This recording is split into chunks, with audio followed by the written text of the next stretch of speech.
As your attorney, I advise you to rent a very fast car with no top.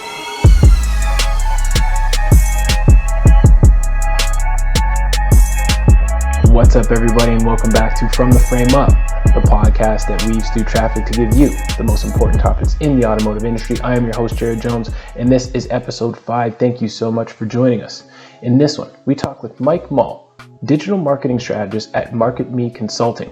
Mike talks to us about all things digital marketing, from SEO to social media, including some fun stuff in between. So if you're a small to medium-sized business owner, this episode is perfect for you if you're looking to upgrade or enhance your digital presence in this increasingly online marketplace. Before we get into the episode, a little bit of housekeeping. From the Frame Up is brought to you by CSN Collision Centers, which is a network of more than 200 paint, auto body, glass, and collision repair facilities located across Canada.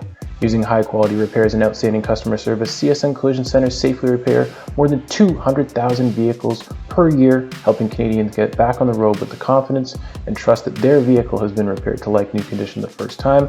Visit csncollision.com for more details. CSN Collision Centers will straighten it out. So, let's get into the episode. Without further ado, this is episode 5, all things digital marketing. Check it out. With me today, Mike Moll, the digital marketing strategist and founder of MarketMe. Mike, say what's up to the people. What's up, people? Thanks, man. We appreciate you coming on. Obviously, the digital marketplace has changed a little bit since the first time you and I met. It was a little bit over a year ago. We were kind of talking about, how our organization can focus more on social media and kind of enhancing our digital presence. Then bam, all of a sudden COVID hits, and it seems like everybody's trying to do a little bit more or a lot more online than they were before. So what is it that you do at MarketMe? Tell the people a little bit about who you are and what you do. Yeah, absolutely. So we're a digital marketing and content agency first. We work with a lot of companies on their online presence strategy, what type of content makes sense for them, and also what's feasible for them to actually be able to produce. That's always a big challenge that we run into. We've been operating since 2013. We don't really have a specific niche. It really is, it really is the companies that make sense and kind of fit into our value set. And it's just been a wild ride, and we love doing it. Yeah, for sure. Wild ride, I think, is the right way to put it. Like you said, across all industries, it seems like it's been an unusual last year. So focusing specifically on the digital space, like who would you say is your, you just kind of said it, you don't really have a specific niche, but who's like your typical client? Like who do you tend to work with more often than not? More often than not, it's service-based companies and companies that do business-to-business type transactions.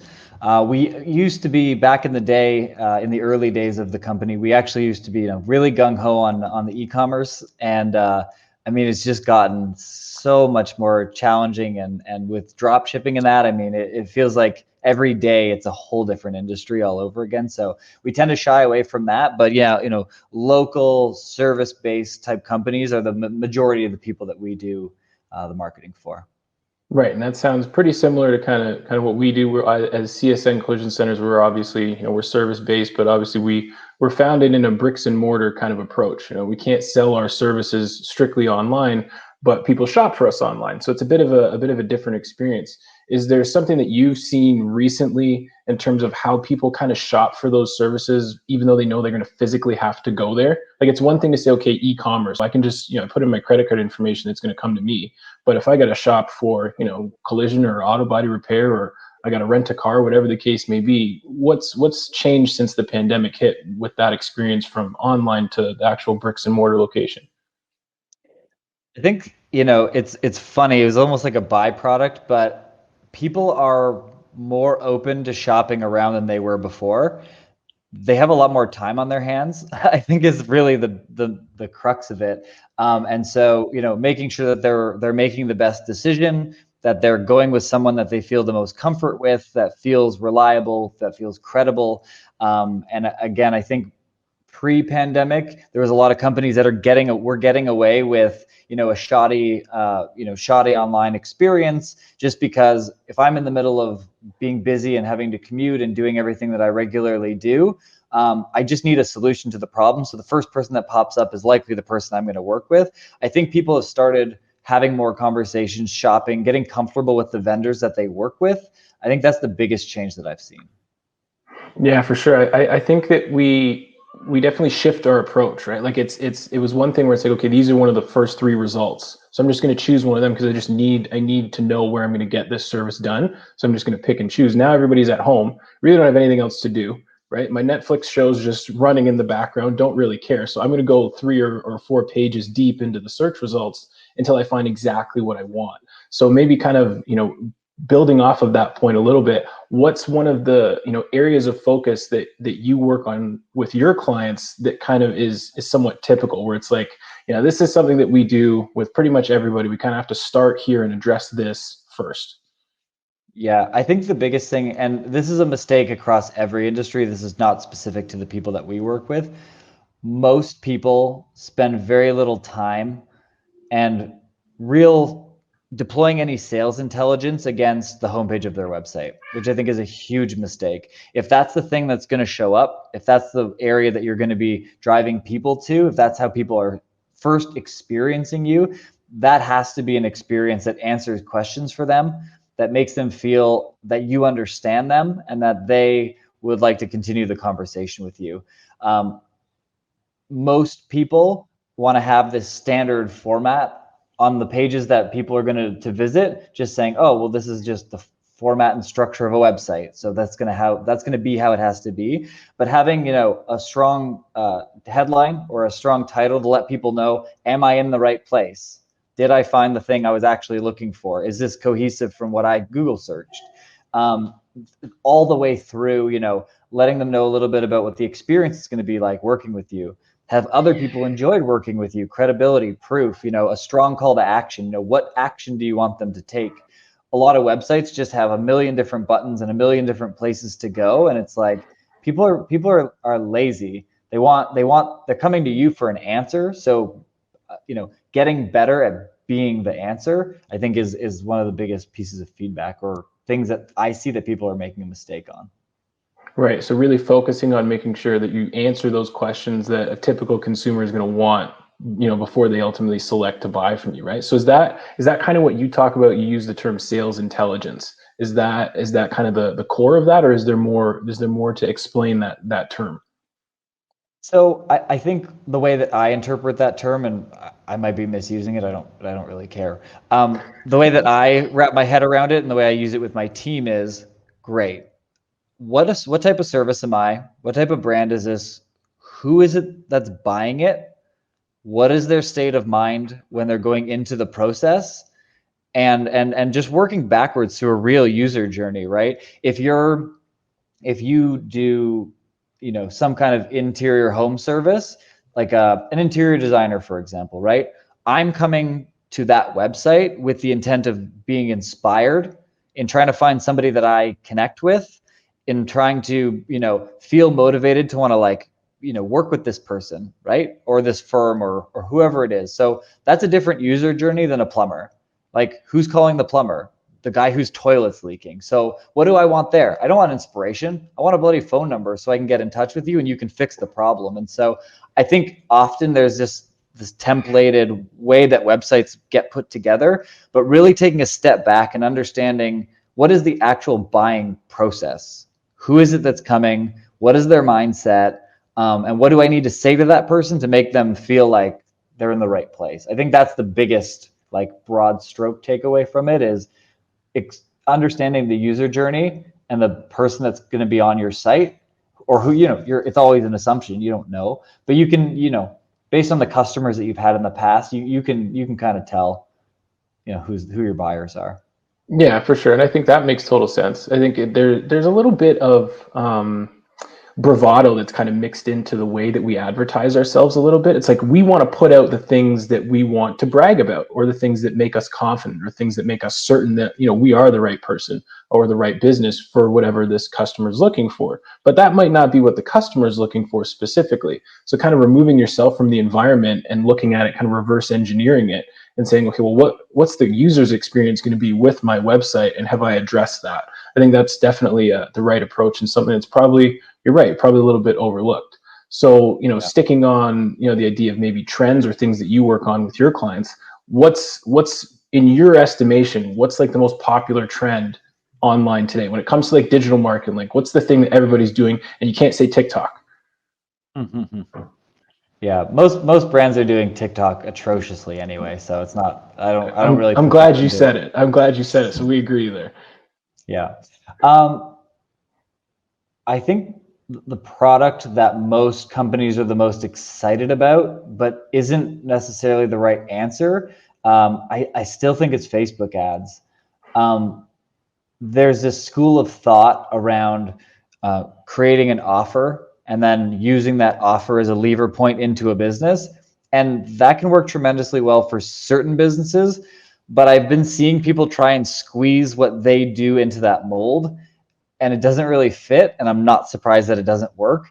You know, Facebook ads have the capability of scaling and building intelligence around who your actual potential customers are and getting in front of them better than anything. I mean, Google's an older platform than Facebook. It's a little bit more mature. The interface is better, but Google's intelligence around who your customers are and like helping to identify more people like them, it's not at that level. Facebook is at a complete other level. We'll find out if that holds up through this iOS update that just happened, because Apple's trying to pull the rug out of their targeting. But you know, ultimately, it has been the most powerful tool that us digital marketers have ever seen in the history of ever in marketing. There's just nothing that's come anywhere close to, you know, how smart this thing is. And so, yeah, I still think that's probably the number one thing that people are trying to dive into. Gotcha. I think that that's somewhat intuitive, right? Like we know that Facebook's everywhere. We know that there's, okay, privacy issues aside, you know, it's the most prevalent. It's the most user heavy. Everybody's there, and so I think that that does make sense. You should be advertising where you know customers are going to be. So flipping that. Yeah. Sorry, go ahead. You were going to say something there. No, I was going to say, and understanding the other brands that Facebook owns Right. is important. Is an important thing, right? Yo, I'm not. My mom's on Facebook. I'm not on Facebook. You're probably on Instagram. Guess what? They own Yeah. them and Yeah. WhatsApp. And so, you know, over time, they're accumulating these, you know, younger, more popular things, and then they're going to be able to, you know, continue their reach into that with the other tools that they own. So it's pretty Yeah. powerful. Yeah, no, for sure. And it's funny that you bring that up. The day that I decided that I wasn't going to be a Facebook user anymore was when my grandma reached out to me on there. It was just like, all right, it's time to exit stage left. I love you, but I can't do this. So flipping that coin, what's an unpopular kind of trend, or something that in your mind has a similar kind of payoff potentially to Facebook, even though you really elaborated on how it's probably the most powerful tool from a digital marketing perspective ever. Flipping that coin and saying, okay, well, here's something that's not very popular, but might have a similar impact to a Facebook. Is there something out there that you're kind of the secret sauce that you're kind of sharing with your clients, where it's like, hey, we should be doing this? Yeah, so I think the biggest thing that most companies never really even figure out how to do this at all, and it's not an advertising platform in the context of the digital marketing side, but it's referral marketing / email marketing with your existing customers, especially because now people are a little bit more cost and budget sensitive. A lot of people are in that boat. Making the wrong decision is a bigger deal now than it used to be. Therefore, making the right decision, the level of importance of like finding the right person to do the service for me is really very important right off the bat. And so who has gone through your program, who has hired you or done different work with you in the past has been successful, like leverage them to get more people, because they likely know other people that could use what you do. And a lot of people have trouble asking for reviews or a referral. Like, but the truth is, someone that's already paid you is a way better hype man than a Google ad or a Facebook ad could ever be, because even if they come to the page and there's a bunch of testimonials, those testimonials don't mean anything to the new person. They're like, great, someone said nice things, versus like Jared said that these were the great company. This is a great company to work with. That gives me a lot of confidence right away. And so, coming up with strategies, partially automated, partially, just building human interaction and reaching out for it. But I think referrals, when done right, can sometimes be all you actually need, depending on how big of a company and depending on how big your goals are. Sometimes that could fuel the next couple of years for you. I've seen it happen.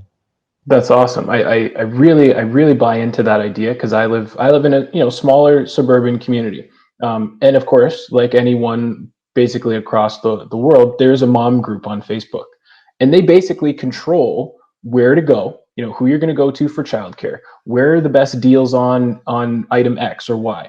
They're all on Facebook Marketplace, right? But it's that idea of, I don't need to go and look for any product or service really online. I've got this referral base with the community that I'm in that's going to tell me, all I need to know. And I trust them because we're all neighbors, that kind of thing. So I think that we do somewhat get lost, and automotive especially, lost in the idea of, the stranger that tells us that this is the right place to go, and don't necessarily maximize the fact that, hey, there's another customer that you just serviced that knows 20 people that probably need the same service. You should tap them on the shoulder and get them to tell their friends.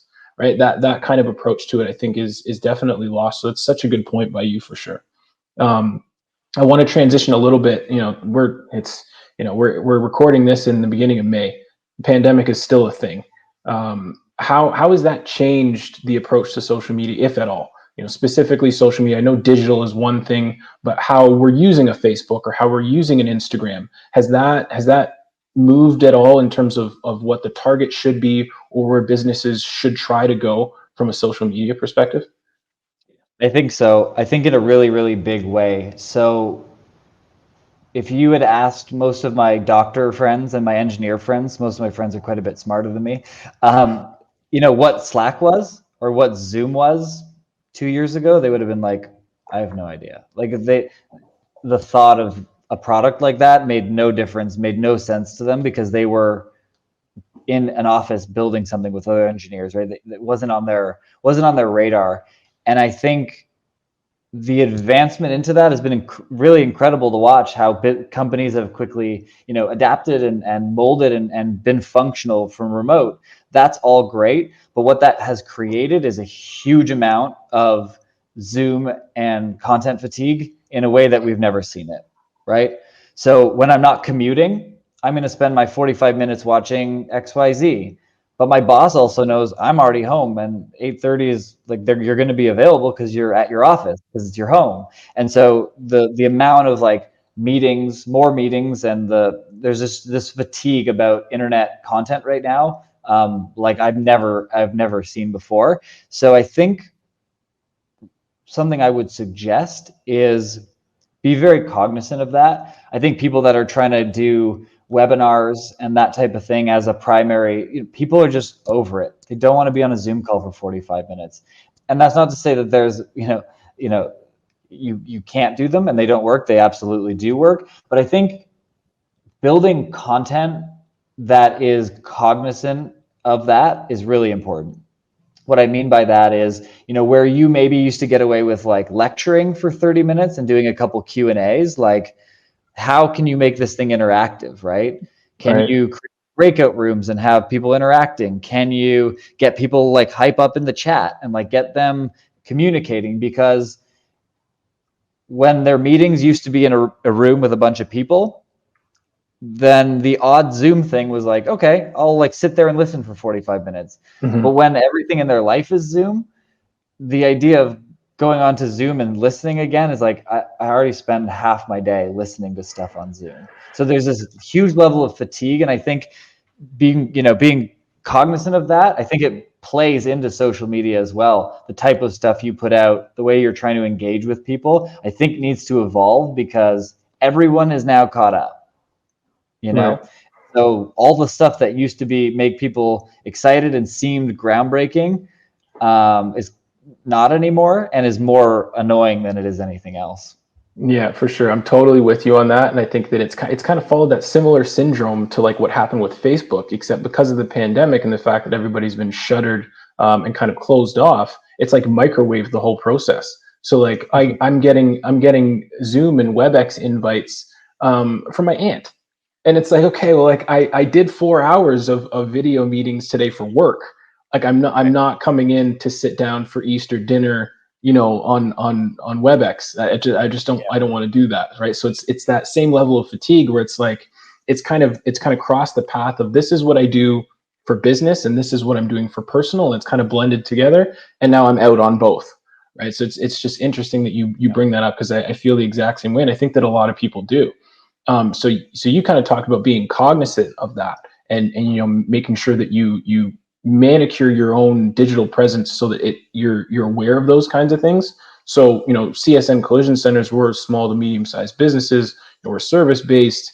We don't have social media specialists that work specifically at our locations. What should our angle be? Like if I'm a location owner, what should I be focusing my social media efforts on, so as not to like bore or get users to start unfollowing me, because it's like, man, they posted the same kind of thing that I've seen on every other channel. I don't want to watch that anymore. Yeah. I think going back to one big fundamental truth about human behavior and nature is that we all like a story, you know? So posting pictures of cool items, great, can still work. Absolutely. I buy in. But I think people connect with the things behind the camera.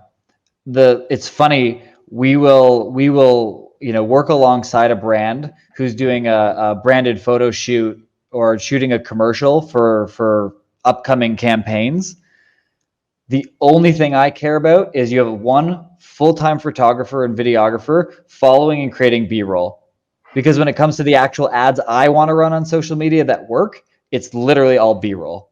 All the polished, all that stuff, it's good. It's good for brand cohesiveness and for the presence to be there. I'm on board. But the things that people connect with are the stories behind it, the people behind it, the raw, the real, which is why I think even you're seeing on Instagram, at least I am, and it's not like I have some massive following, but like I get clients from people that come across my content. Nobody pays attention to the posts. It's like they just want to see the stories, right? Right. What's going on Facebook, Instagram, LinkedIn stories, like that's where the biggest interaction is because it's, you can make those polished, but I think most of the time people are just them, right? And you buy into them or you don't buy into them. But I think humanizing your approach and just being yourself as much as you can, the word authentic gets thrown around a lot, but the truth is that if they connect with you and they have trust in you just because of that connection, like it's likely to draw business. Yeah, I love That's what that. I experience anyway. No, I think you're totally right, and I think that people are beyond and really exhausted by the polish, right? It's the like, this has been, because I mean, we all know it's Photoshop, right? We all know that it's been touched up, and there's filters on it. It's not real, So I think of it, and I've said this in a couple meetings that I've been in recently, where it's like, they'll come for the cover photo, but they'll stay for the behind the scenes. Right. So it's like, yeah, the cover photo is really cool. It looks nice. It's polished. It's high res. It looks awesome.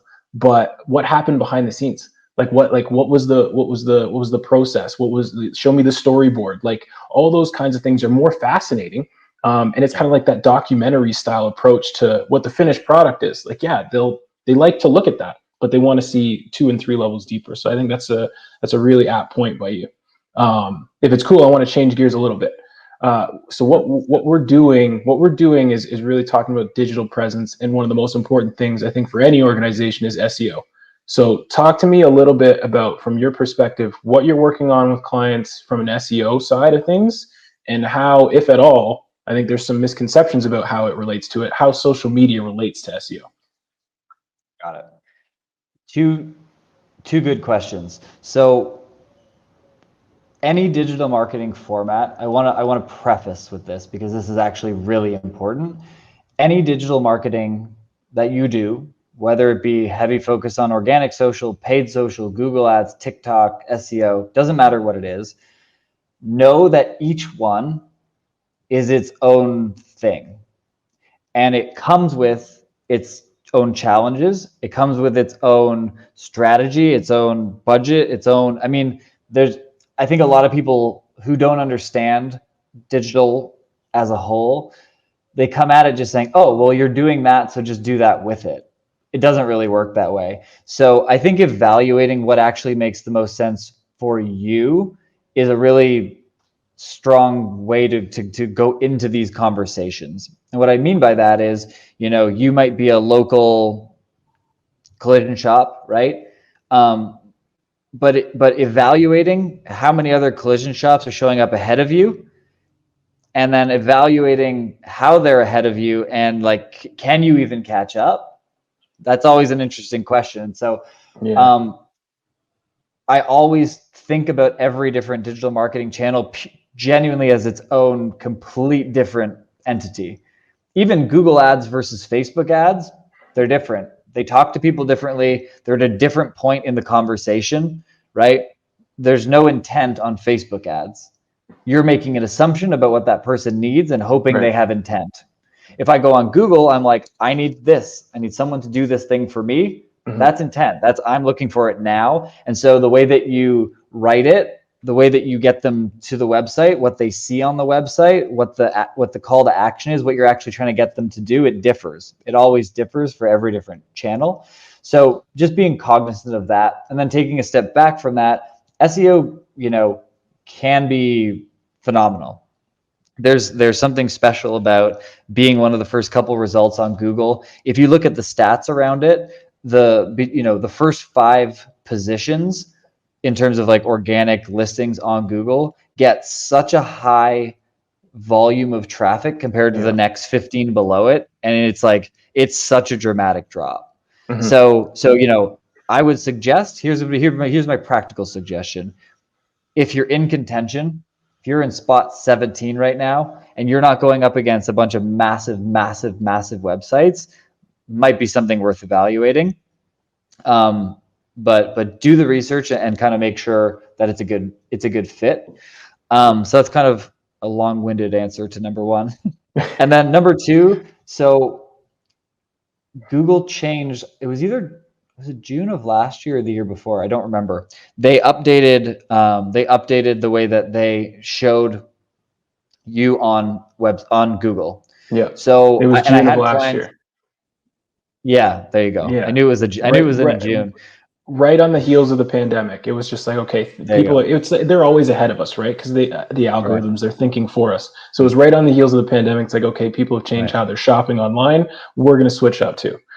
So anyway, go ahead. And so the context of that was, the websites that used to own position like 1, 3, 5, 7, and 12, Google basically said, not really fair. Even though you've done all this work to get there, we're just going to go ahead and give you 1 spot, and that's it. Now, you will sometimes see a domain have multiple spots, but more often than not, and 99% of the time, you can now only own 1 spot on the page. Which is a big challenge, because again, if you were to own 1, 3, 5, 7, and 10, your traffic was flowing. I mean, you were capturing 60% of people that went to Google were going to you. And now it's like, if you're just 1, that number is gone, that number goes out by 20-25%, which is a huge drop. So social media and making sure that the SEO of your all of your presences, and even getting listed in different directories, even if you have a profile on something and you never post on it, create it. It doesn't matter, because what you want is for the things that you're trying to show up for, those platforms can be your next spot potentially, because Facebook does a good job of showing up. And if it identifies you as the collision center in Oshawa, and you've written that language into your Facebook profile, it might say, oh, well, if that's what you're looking for on Google, there's this other guy, there's this option here. It's a Facebook thing, but this might be it. And if that's you, then it's giving you that extra position on the page that you can no longer have through traditional SEO processes. So it's really, really important to get listed anywhere you can. That includes, the Yelps. I would never pay for advertising on Yelp. Sorry, I'm not supposed to say that, but having that profile is like Yelp shows up, and if you are using the right SEO, the right keywords, talking about the business the right way, it could be you showing up on Yelp on the page and just giving you that extra at bat to get someone to your website. Yeah, I think that's amazing. It's such good advice. Thank you for that. I also love the idea of, hey, just make the profile, right? Because we know that Google's crawling Facebook, so you should have a Facebook profile, even if you're just using it so that you can send your wish list at Christmas to your aunt or whatever. Like, use it, right? Like, maximize the tools that are at our disposal. So thank you for that answer. I love it. I'm picking up everything you're putting down. I want to be mindful of our time so that we don't fatigue each other or our viewers. Maybe the right place to kind of dismount. Advice for a small to medium-sized business owner, other than going to the Market Me website. We'll make sure that we throw that on the screen. What would you say to them? Things have changed when it comes to the digital marketplace. You might not have been poised, or you might not have been ready yet, for this change. What would you tell them to do now?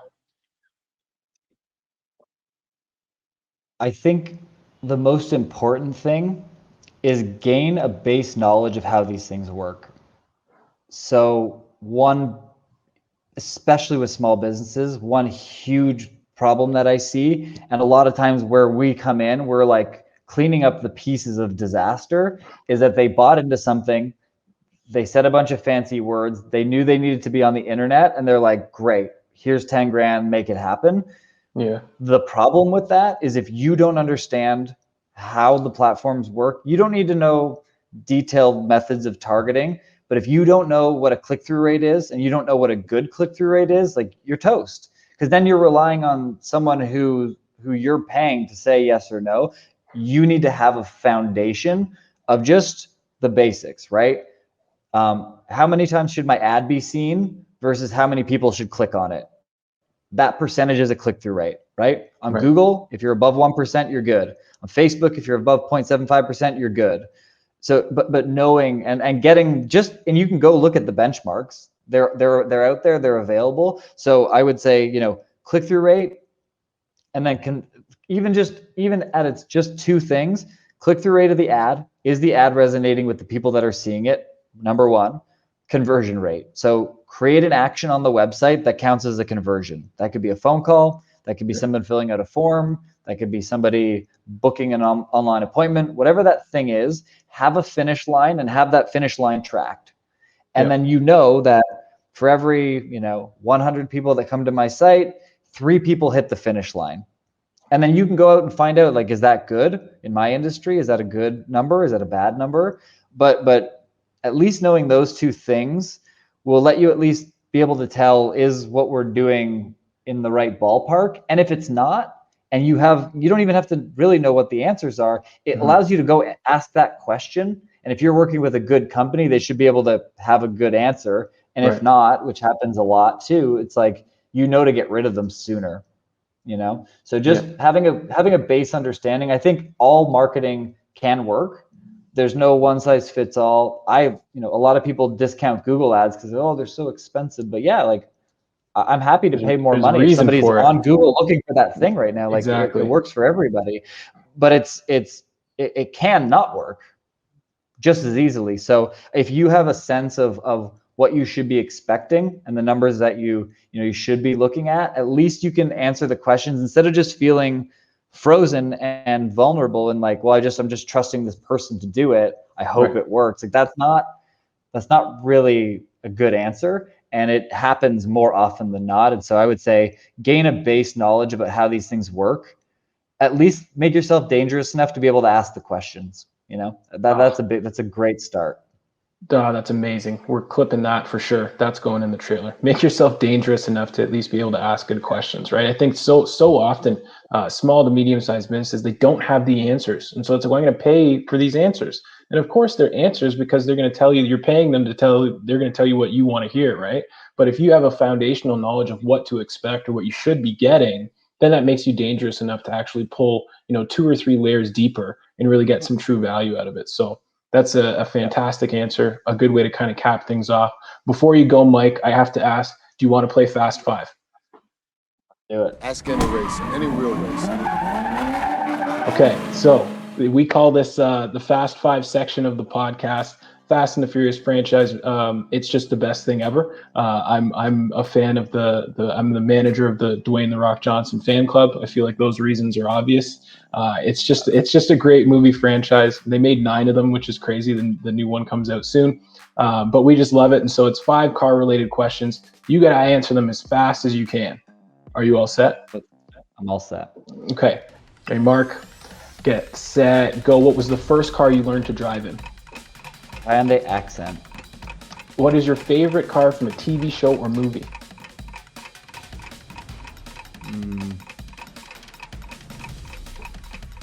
I don't know. Pass. What is the nickname of the car you're driving now? Death Trap. What's your favorite food to eat in the car? Pizza. What's your favorite song to listen to on a road trip? World in My Hands by Saba. Time. Good answers, man. We're going to give you a small time penalty for the pass, but that's okay. We know that it was authentic, and as we talked about in this episode, authenticity is important. That's Mike Moll, Market Me Consulting. Thank you so much for coming on From the Frame Up. Is there anybody you want to shout out before you go? Shout out? No, me. I'm the only one I care about right now. I'm good. I mean, I want to put that in. I'm gonna make like a blooper reel for that. That's awesome. Mike Moll, Market Me Consulting. Thank you so much for coming on From the Frame Up. That's it. That's all.